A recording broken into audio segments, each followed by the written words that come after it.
Hey there, DIY Dave here. In this video I'm going to be working on my 2015 MDX and changing the transmission fluid. Alright, so let's get started. If you can see right here, I'm going to zoom in. Here is your drain plug, right behind that front wheel there. Very accessible. There is this pan here that's in the way. Some people remove this pan, but I want to show you a neat trick where you don't have to remove the pan. You do need a 3/8 ratchet, you do need a 3-inch extension for your ratchet, and a paper plate. Yes, a paper plate, and it keeps it mess free. Alright, so now you want to go and get your extension. It's a 3-inch extension I'm using. Anything longer is going to get in the way and it's not going to fit. Make sure you pop it in there and it's seated really tight and properly before you start to crack it. You don't want to break anything. So once it's seated properly, go and crack it, break it. Once you have it broken, you got to go get your plate. Yes, a paper plate. And this plate's going to be used as a diverter. And so you don't have to take the pan off. This essentially is going right underneath that drain pan and bolt, and it's going to take the fluid and divert it into the oil pan or the drip pan below. You should always wear gloves. I'm not wearing gloves, don't know why, but you should wear gloves. And as you can see here, here's the drain plug, and you'll see a magnetic end to it. You have to really clean that off once it's done. Normally I don't have to hold the plate, but it's really windy out. As you can see, the minute I push it over, the wind starts to blow it, so I'm really trying to control it. Normally I wouldn't do it on such a windy day, but it is cold out. It's going to start to get colder out, so I kind of have to do it. So here I'm going to hold it a little bit. The idea here is you want to let this drain as much as possible. You want to get all the fluid as much as you possibly can. So let it go and let it sit there, let it drain. While you're doing that, clean up. Take your drain plug and you really got to wipe this off. Take a clean paper towel, wipe that magnetic component off, wipe the whole thing off, but you're going to see the metal particles that it attracts and collects. That's a good thing, right? So it's not going back and recycling into your transmission. It's being caught onto this bolt. And you see here, there's really not a lot of gunk here. I mean, I've seen a lot worse, but I do keep on top of this, so that's expected, which is great. As you can see, the fluid there is actually pretty good. It's pretty clean, but I am just generally over aggressive when I do the transmission fluid. I like to keep the transmission pretty tight, especially with Honda Acura vehicles.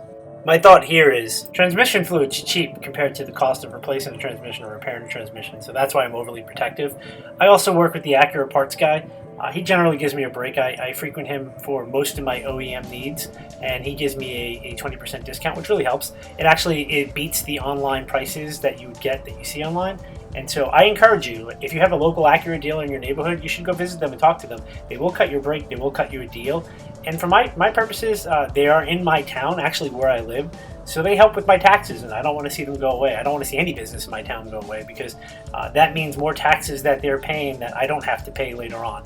So always support your local businesses, especially knowing that they will give you a break. You just have to talk to them, right? Build a relationship with them.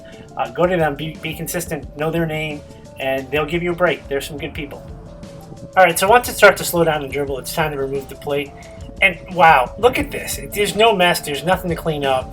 Everything is right where it needs to be. So now you just go ahead and you hand tighten it.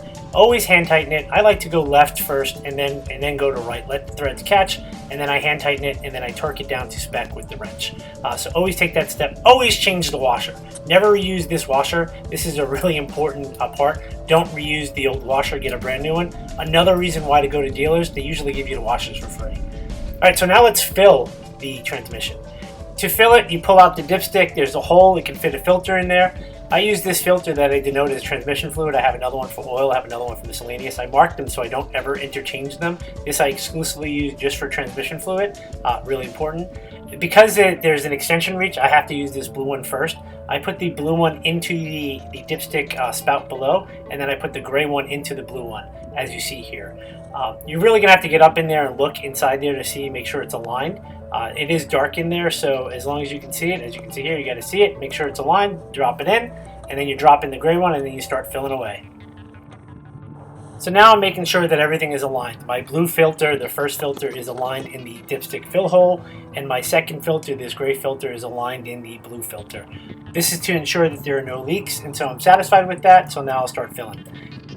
Aside from the engine oil, I always use Acura fluids exclusively.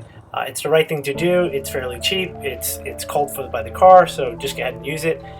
This fluid changes 4 quarts. Generally, you're going to start with 3.5 quarts, measure it, and then see where it is, measure it hot, and then see where it sits. I generally just get 4 quarts out because I let it drain for so long, and then I put 4 quarts in. And that's what I did this time. Alright, so now when you're done, you're going to want to hop in the car, start it up, and you're going to cycle through each one of the gears. Go from park, reverse, neutral, drive, and sport. And do that up and down several times. And what this does, it really gets the fluid engaged into the different gear components. I do it about 3-4 times. Pause, don't do it so quickly. Pause each time you do it, just like this. Go back and forth. And so, if you like what you see, this is the point of my channel. I'm trying to show everybody that they can do this too. They don't have to go to the dealer and overpay on the fees. There's a difference between the parts people and the service people and the sales people. The parts people are there to help you. In my experience, they're there to help you. The sales people are there to take your money, and the service folks are absolutely there to take your money. And if you're not on top of it, they will get you. This is the point of my channel, to show you that yes, you can do it, and that's why I brought this video, because you can do it. You don't have to go to the dealer, you don't have to overpay. As long as you have the right tools and the aptitude to want to do it, you can do it. So if you like what you see, subscribe, get notified. I'll be bringing more how-tos on automotive, home improvement, and some really fun stuff, even some cooking. So have fun and happy DIYing.